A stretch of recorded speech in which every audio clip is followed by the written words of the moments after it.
La Bible ne mentionne pas la masturbation, ni l'autosatisfaction, ni le sexe en solo comme on l'appelle parfois.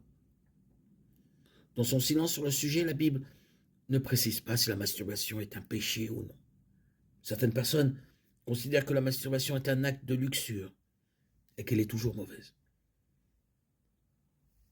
D'autres pensent qu'elle implique une fonction corporelle normale et n'a rien à voir avec le péché.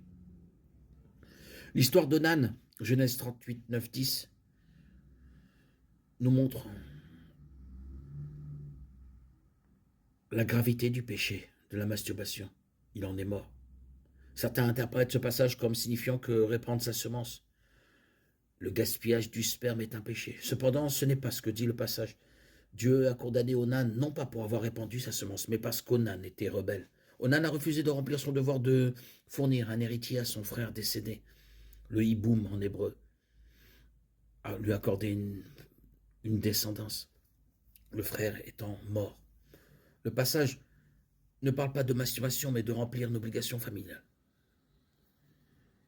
Un deuxième passage parfois utilisé comme preuve que la masturbation est un péché est Matthieu 5, 27, 30.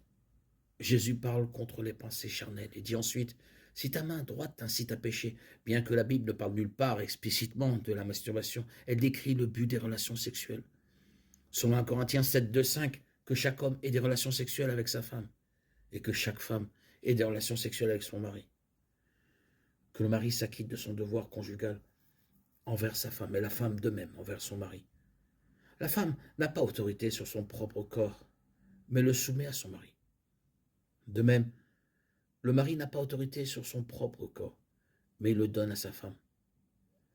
Ne vous privez pas l'un de l'autre, sauf d'un commun accord, et pour un temps, afin de vous consacrer à la prière.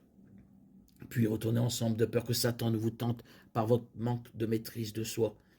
Ce passage contient ces vérités implicites dans Genèse 38, 9, 10, qui est un passage fréquemment associé à la masturbation.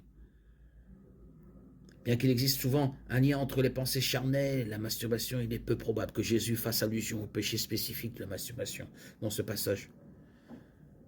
Il faut bien savoir que le plan de Dieu pour le sexe requiert une relation, à savoir celle d'un mari et d'une femme. La masturbation est un rapport sexuel déconnecté de la relation. Le fondement du plan de Dieu pour le sexe est de donner son corps à un autre. La masturbation consiste à garder son corps pour soi-même. La solution est à une période de privation et de se réunir. Et la masturbation se fait seule, pas à deux.